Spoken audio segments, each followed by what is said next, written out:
Hi, everyone. I'm so honored and excited to welcome CEO and founder of Just Digital, Alex Minchin. Uh, Thank you, Alex, for finding time out of your busy schedule and being on this wonderful talk show. Thank you for having me. Right. So, well, first of all, tell us why this name Zest and where it comes from. So Zest was founded basically because I didn't know what I wanted to call my business.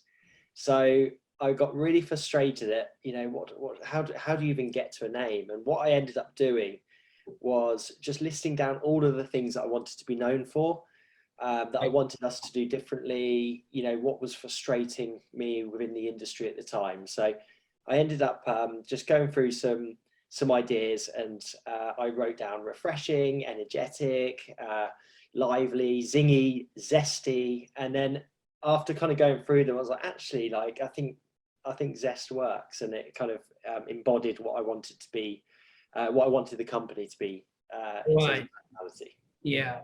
I think, and looking at it, I think you have actually made the company to stand with its name, um, and it is now a brand. So I'm so happy, to be talking to you on this platform. So tell us exactly, what Zest Digital does, what it focuses, and what has been its journey.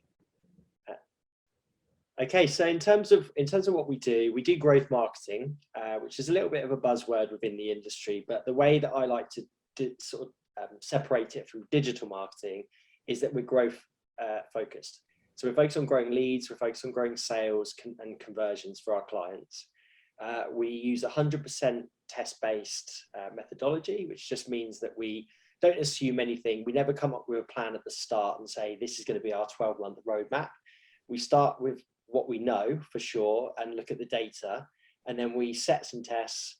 We try to validate those tests, and then using the data and the feedback that comes back, we just improve all the time. And if a test doesn't work, we park it to one side and we sort of kill it off.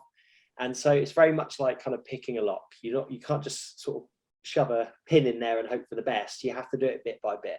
Yeah. So that's our kind of a simplified approach to what When I was going through, I just read, and what standard, what came out as stand out is, you said we grow our customers, and there was something that said within 90 days, and and to me that was brilliant, because people are talking about endless goals, will grow you X times and this much. Within how much time? Nobody's ready to commit, by the way, right? So when I saw that, I think I realized that these people are confident of what they're doing. They know what they're doing, and that's why you would commit that, like, right, we do growth marketing and improve within 90 days. And that kind of says to me, what kind of uh, culture you have within your company, which is brilliant. Yeah, sure. Yeah, I mean, we came up with that. We looked back at all of the campaigns prior to where we were. Exactly what you mentioned. When you have a value proposition, it needs to stand out, and a lot of those, to really stand out, you need to commit to something. You need to show your promise on, wear it on your sleeve and live by it.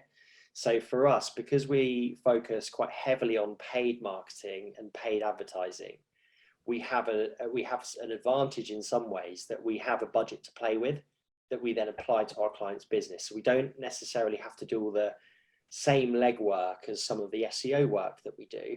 Yeah. Which allows us to get to the point of trying to generate more leads and revenue, straight away. And the 90 days really gives us a constraint as a team to make sure that we're on it and we're kind of working, maintaining a pace. A lot of the time you can meet businesses that do a great bit of work up front and then it kind of tails off. Yeah.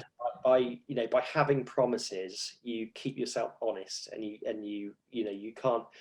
We don't always hit 90 days, but we hit 90 days most of the time, and that's what we're trying to do. Great. That's amazing. So what's been your backstory and how you got into the digital world, and tell us something more about your journey. Yeah, sure. So my journey started when I was really quite young. So I started kind of in the web world at 12 years old. My dad brought home a Wow. computer. I just sort of jumped on the computer, started getting really interested, and I sort of fell into building, websites, things like Microsoft Front Page, and Wow. like really old. So I just sort of really threw myself into it. I didn't have there was no goal at the time. It was just, I just really enjoyed it. I started building websites. I then started learning how to rank websites quite young. Like I was about 13 when I actually started sort of discovering SEO. And over the next few years, I just built websites on things that I really enjoyed.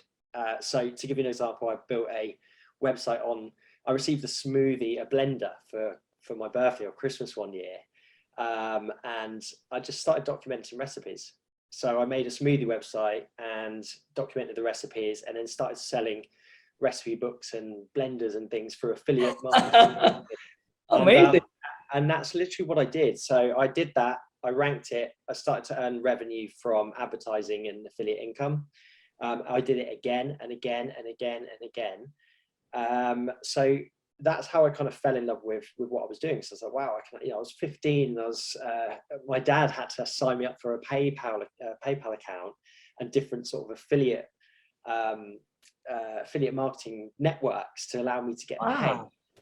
Yeah, and then I started. I sold my first website when I was 15, which was that smoothie website, and it just hooked me. I was like, well, this is what I want to do. So fast forward, I never really sort of had a proper job as such. I just managed my portfolio of websites. I did freelance work and kind of just absorbed myself within the web world. I went traveling, and my websites paid for my traveling to sort of allow me to survive and through university and things like that. I then started a business in SEO and kind of doing SEO and websites, and it failed quite quickly because I just didn't know enough. So I didn't know what an invoice was. I didn't know what tax was. I didn't really know how to win clients. And eventually I just ran out of family friends. And so I kind of packed that in, went to work in an agency for a couple of years. And essentially I got to the point where I had a great relationship with my boss, my then boss. And we worked really well together, but I was moving at one pace, he was moving at another pace, which I now understand that he had the limitations of, where the business was at the time. And I just got frustrated. I hit a wall and I was kind of like, right, I'm ready to do this again. I know what I need to do. I was doing the digital side of it, managing that part of it, but really crucially, I was also taking on sales meetings. So I was learning how to sell, and I was learning how to put a proposal together, and I was learning kind of, when to send an invoice. So I was learning all the things that I didn't have when I first started.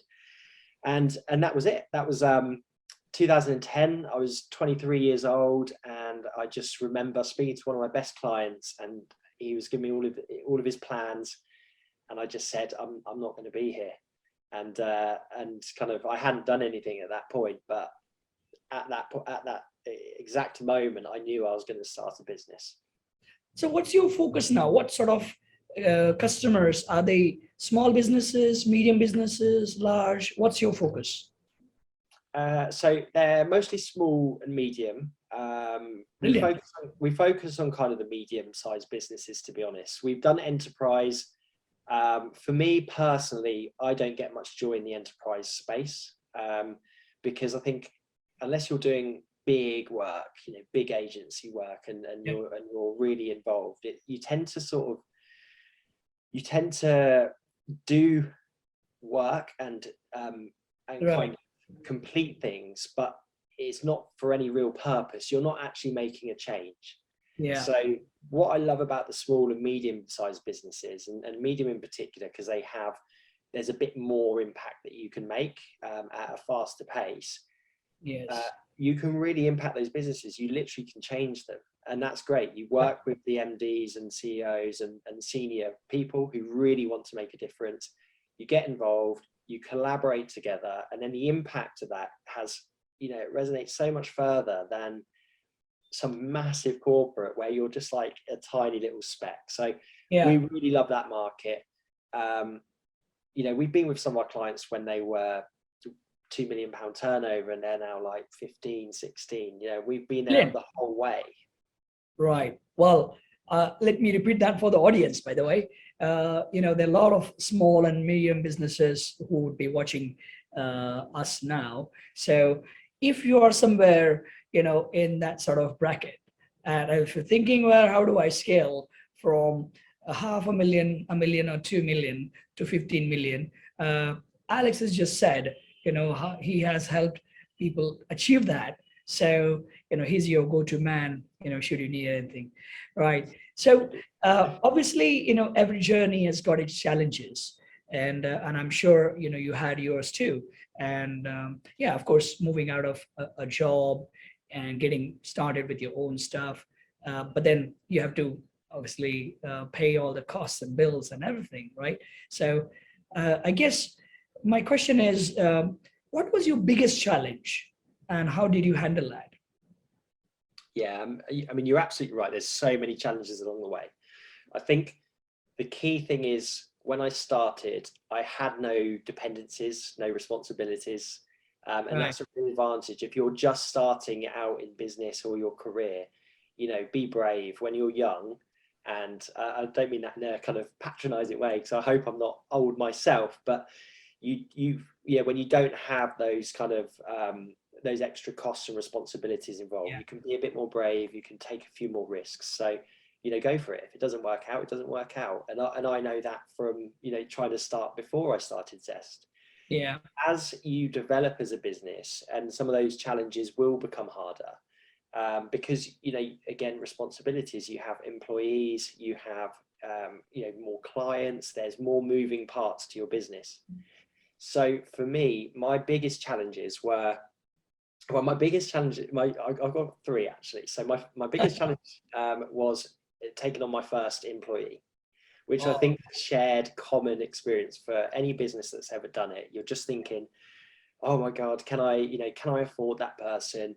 What happens if I can't pay them? Is it going to work out? How am I going to manage them? And all of those other things that come into play. The reality is that, and I got given some really great advice, and the bit of advice that I still stand by now is, do I see that person as an investment or a cost? And if they're in an investment, then I'm ready to hire, and I will take them on because I know I'm investing in that person to create something more, or to take something off my desk or other. If I see it as a cost, then I'm probably not quite ready, and I need to understand why I see it as a cost and not an investment. So that's right. Number one, hiring an employee is always a big challenge, big challenge. My second one was actually losing my business partner. So 2 years into Zest, my best friend, we were talking, and I was just like, look, Zest is going really well. It's growing, but I kind of like, it's all a bit, it's a lot. And so through some conversations, we said like that. James came into the business, and we had an amazing few years together. We're still best friends today. He's best man at my wedding. Wow, that's what I was waiting to hear. Yeah, I mean, I'm he's best man at my wedding. I'm godfather to his daughter. Like we're really, really close. But the reason why it kind of didn't work out was because at the time I was the only shareholder, or actually one of two, and then James came in and he was minority shareholding. And essentially, what happened was we found it very difficult to balance that out over time. Yeah. For one reason or another, it just it wasn't easy. So skip forward a few years, and James essentially had an opportunity to go and work within his father's business, and at the time he kind of we sat down together, had a bit of a sort of like, a little bit of a heart-to-heart moment, and it was the right thing for him to do. When he left, it obviously was a big hole to fill, and I remember just going through that worry of like, I've lost my business partner, my best friends, a key person within the team. And he one together, we made it really we made the handover really thorough, and we made it we tried to smooth out the process as best we could, but really how we overcame that was just allowing other people to step up, allowing other people to step into some of those responsibilities. I think when you lose a key person, you always tend to think of it like that one person. And over 12 plus years, I've lost many key people, and what I find is never just think of that one person. What can two people achieve? What does that one person have that could be shared as a responsibility between a few more people? If you find someone who's a direct replacement, great. If you don't, allow others to step up, because they will. They always do. That's our nature. Amazing. And then my third challenge, which I'll be really quick about because I think it's a shared thing, was obviously COVID. COVID coming into play was really tricky. I found that the most concerning thing for me was just how reliant on clients we are, which sounds really very obvious, but we weren't impacted ourselves. Not massively. So I mentioned to you just before we started the interview that we went remote we were fully remote on the 2nd of March, and the pandemic was kind of fully in place by the 23rd of March, and we'd had 6 months of planning. We'd done all the hard work, so we were very lucky to have made that decision, albeit nothing to do with COVID. We didn't even know about it. It was just more for our own business model and future. When COVID hit, it was we didn't have things like rent to pay. We didn't have those costs. But what we did have was we had this reliance on our clients. Every single client was going through their own challenges. And some had supply chain issues, others had cash flow issues, others had loads of offices that were now empty. So it was a real challenge to understand that actually, yes, we were reliant on the clients, but the way around it, the way we overcame it, which I can't really take credit for, it's my team did this, but they were just on the phone every day to our clients. How can we help? How can we do more? What do you need from us? And sometimes that was, holding back on an invoice, or just doing the work to get something done, or doing something that we had the skills to do, but we weren't really doing it. We have Photoshop, for example. We're not graphic designers, but we can whip something up. We can get it done. And it was very much sort of a roll your sleeves up moment. So it's going an extra mile, which you don't necessarily have to. It's not part of your commitment. It's not part of your promise, but it's the underlying promise of your brand that we are here for you. We have the Zest, right? And relationships. Relationships are the single most important thing in business. In life, even, like, at the end of the day, you're the sum of your relationships. So it was very important for us to just say, it's not about us. We'll be okay. We'd been around for 10, 11 years. So we were secure, we were safe. Now, anything can happen. We could have lost all of our clients, but if everything just maintained, we were safe. We didn't have to worry about wages. We didn't have to worry about rents. We could cash flow the period of time we needed, for a long period. And so for us, it was like, we just need to keep clients. That's all we need to do. And we need to do as much as we can to do that. And if it means basically becoming, a bit of an extra pair of hands for them in whatever way they needed, that's fine. And we'd do it. And we did it. And we thankfully, we only lost a couple of clients over that entire period, which was great. Well, that's really well done. Brilliant. Well, that stands for, your quality as well, and what you do for the customers. And as you rightly said, the relations that you maintain, and, for all the work that you do. Is the trust that you have earned over the years. It speaks for all of that. Uh, I guess, to be able to deliver what you did, right? Of course, it's your team, your skills, etc. But any tools that you use are, that you could probably recommend to lots of people who want to get into digital world, for digital marketing, as well as, in general, productivity tools? Yeah, so I mean, in terms of the systems that we use now, we use Zero for accounting. We use Monday.com as our kind of project management tool. We use Harvest as our time tracking, internal time tracking and invoicing. Active Campaign for kind of email and CRM, and then Google Suite for kind of everything else, documents and sheets and things. What I would say, we're very good at automation, so we've always used things like Zapier and API connections to kind of allow things to talk. One other software that's super important to us, by the way, is Slack, for everything. We use it for team and clients now. But the automation side's also worth looking at. So we use tools like Zapier, Automate.io, Integromat. These are, and Monday has some, and actually some of the software we mentioned has kind of built-in automations as well, Right. which is always favorable, by the way, as a bit of advice. You want to try and get a native automation in place, before kind of adding more chinks to the chain. One bit of advice that I would say over the years, because we have changed software over the years, a few times, is keep it simple. I've done it where I've overcomplicated things, and we've overcomplicated things as a business. You take on its new shiny tool, it does like one thing, and it's so easy to just take out a new subscription and to try a new tool.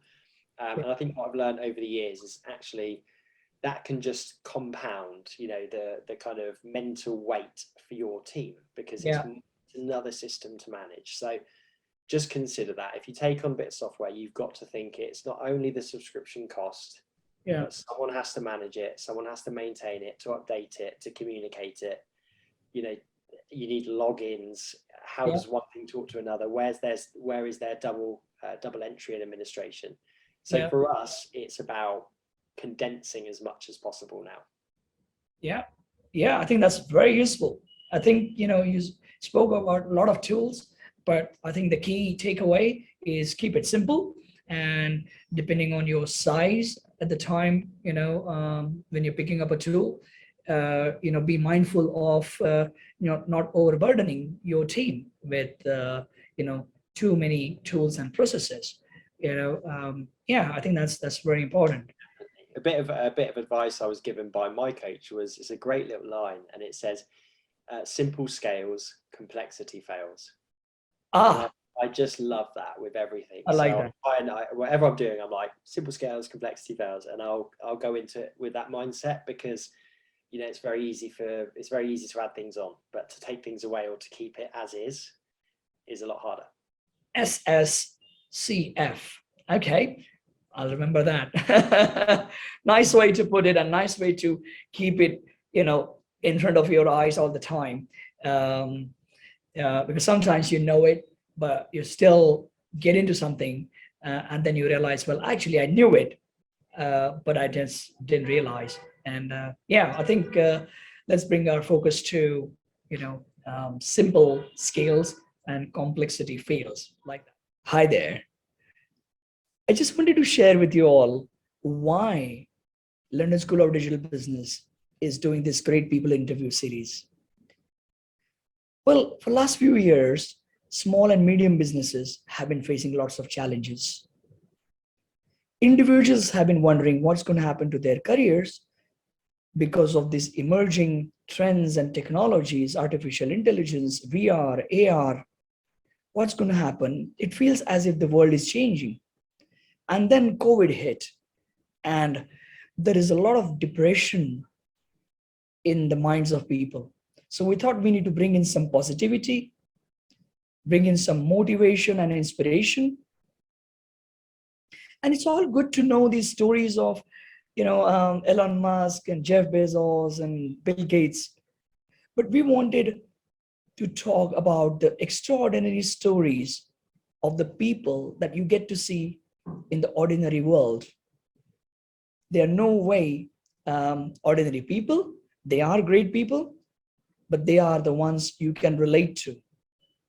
Hence, we thought this is something that we want to bring in to increase the chances of success for many, motivate them, give them the insights. And I'm so happy to share that every leader has shared completely unique and different insights because their situations have been different.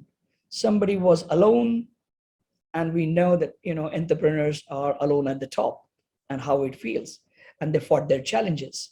Somebody had partnership, business partners, and somebody could not survive the business partnership, so they had to rebuild themselves.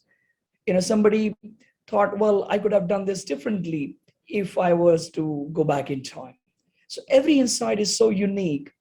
I must thank all the people who shared their journeys, and I'm sure this will help you all succeed in life, increase the chances of your success, as well as reach there faster, and of course, achieve happiness in life. Thank you for listening.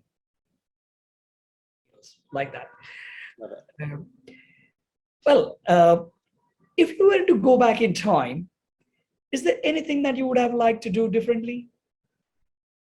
It's a really good question. I think if I had to go back again, knowing what I do now and where the world is now and everything else, I would have probably specialized a little bit more in terms of industry. So I would have sort of stuck with a niche and Right. tried to narrow down. So whilst we do work within sectors and we do really well within certain sectors and kind of avoid others, we don't necessarily align ourselves to any one particular sector or industry or customer type. Yeah. And the reason I say that I would do that if I was going back is simply because, having worked with hundreds of clients, I know that the ones that do really well are the ones that really understand their audience. Because once you understand, if you kind of sector, you're sector specific, or you go down a particular niche, you know who your audience is, you know where to find your audience, you know what message they're going to listen to, all your marketing's done for you. You stand out amongst a crowd of fewer rather than many. So I would say that is a real advantage, particularly for newer businesses now, because it is a crowded market. When I came into digital, and it's so new still as an industry, but starting Zest sort of 12 years ago, there wasn't many agencies doing what we were doing then. And so it was an open playing field. It was like, in fact, it was harder to get people to understand what SEO even was, why they needed it, versus people knowing they need it and they're just looking for like someone who's going to solve their problem. So that's probably the one thing I would change if I could go back. All the other bits, learning along the way, and we've changed as a business many times, but actually that's been part of my growth and part of Zest's growth, and that's part of our story, and I think that's really beneficial. I don't think you should be afraid to change and sort of mold your business as you go along the path, because you learn from all of those experiences. However, I would probably not start with such a wide remit on day one. Got that. Yeah, fantastic. So just a few quick ones. Your favorite sport? My favorite sport, football. I love playing football. I play football twice a week, albeit not at a great standard now. I love watching football, but increasingly more frustrated by it as well. So, to be honest, I love sport in general. Right. How about your favorite holiday destination? Too difficult. So I love traveling. I've been very lucky. I've traveled, from Peru, I've done Machu Picchu, I've done Thailand, I've done Australia.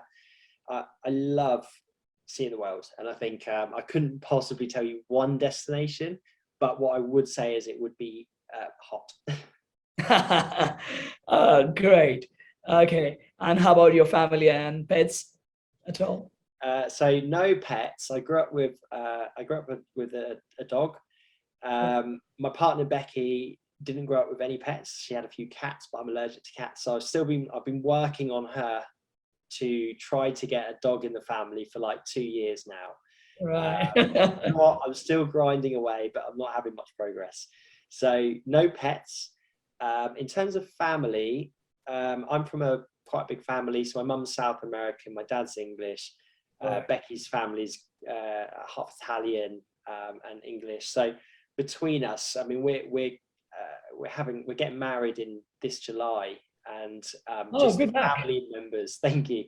Just the family members is at something like 76 or 78 people. So that's big. Yeah, so it's quite a few in the family. Right. So there's some Italian food that is spelling, I guess, in a few months' time. Yeah, definitely. It's definitely our passion. Foods. We love cooking. Cook together all the time. My passion's barbecuing outside of work to get me off a screen. Some of those places in Rome, I remember, they have kind of, many course meals, and it's kind of goes for 3 hours, and they keep feeding you, and you're not used to that. I've got a funny story. So when I first met Becky and I had my first Christmas with her family, I didn't really know about the Italian eating. They brought out kind of this antipasti come British fusion kind of start, appetizers. So I had some of those, and then they brought out lasagna, and I thought, okay, like maybe that's an Italian thing at Christmas. A bit, I'm not used to it, but that's fine. It was all very good. It was absolutely delicious, and I ate it all. And when I ate it, I was like, that was absolutely lovely. Thank you so much. Like thinking that was it. Yeah. And after that, then came a full-on Christmas dinner. I don't think I've ever had food sweats properly. I had it on that evening because it was my first Christmas with her nonna as well, so I had to finish it. There was I could not leave the food. Right. I have been through a similar experience, so I can imagine what you just gone through. And of course, I was not under the obligation to finish because I was in a restaurant in Rome. But then I could imagine, what's going on here. Does this finish or not?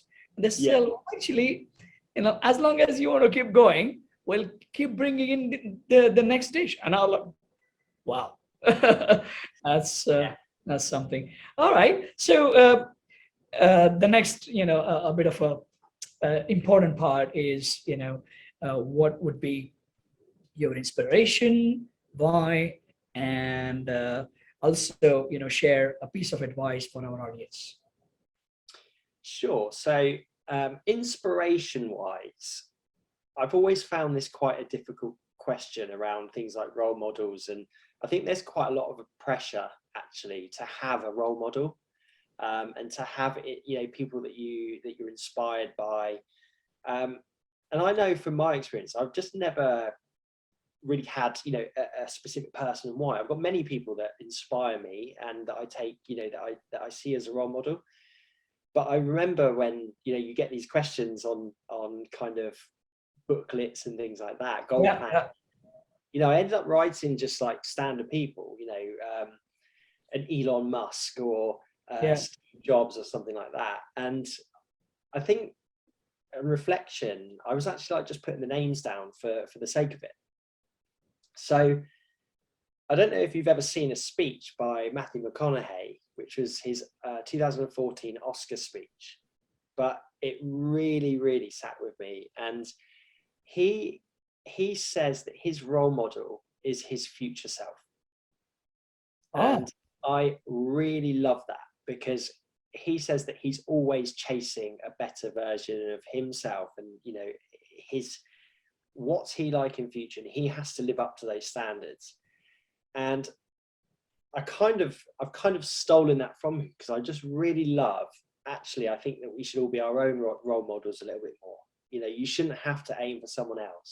Just be clear on where you want to be and who you want to be at a later part in your life, and get there. And that can be your role model. That can be your inspiration. So the short answer is, I'm inspired by lots of things and everything that is around me and my surroundings, but I try to keep my role model focused and clear. Where am I in the future? that's so amazing, unique, and insightful. Yeah, I did steal that from Matthew McConaughey though. So Yeah, doesn't matter. You are the one who is the source to the audience today. So I guess what you have shared, doesn't matter where it comes from.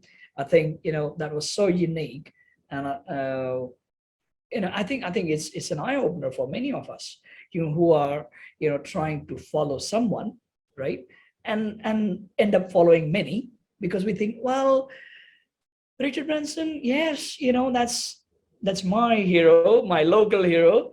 But then what, Jeff or somebody, and then you see suddenly something not so good about them, and you say, well, Bill Gates, but yeah, great, but why? that's At the this stage, question, isn't it? It's why. Yeah, why do these people, they can inspire you? I'm inspired by all of those guys and all of these yeah, top entrepreneurs, but I like think, question who's in your many role people's model? mind, Bill Gates, everything great, but then we hear about divorce, and we don't know exactly whether we know that person enough. Sure. Yeah, Yeah, absolutely. I think it's about being, I think the message I would like to share is don't be pressured to have a role model. Like, yeah, it doesn't need to be someone else. It can be you. And that's not a selfish thing. That's just saying that, actually, like, block out all of that, but keep focused on your goals and your dreams, and keep chasing yourself, and a better version of yourself, so that you're always making progress, if you do so that. fantastic. That's so fantastic. A very different perspective that you brought in today, which I have not heard for a long time. Having spoken to so many leaders, I must say that you are definitely one of those unique ones, who stands for something different, and that's what makes you a great person. And I'm so happy to say that uh, the goal for Great People interview series is exactly that. And you bring in so much of motivation, to the students, to the startups, to the entrepreneurs, who are going through this journey today. And the purpose of this Great People interview series is to motivate them, inspire them, share them with some insights.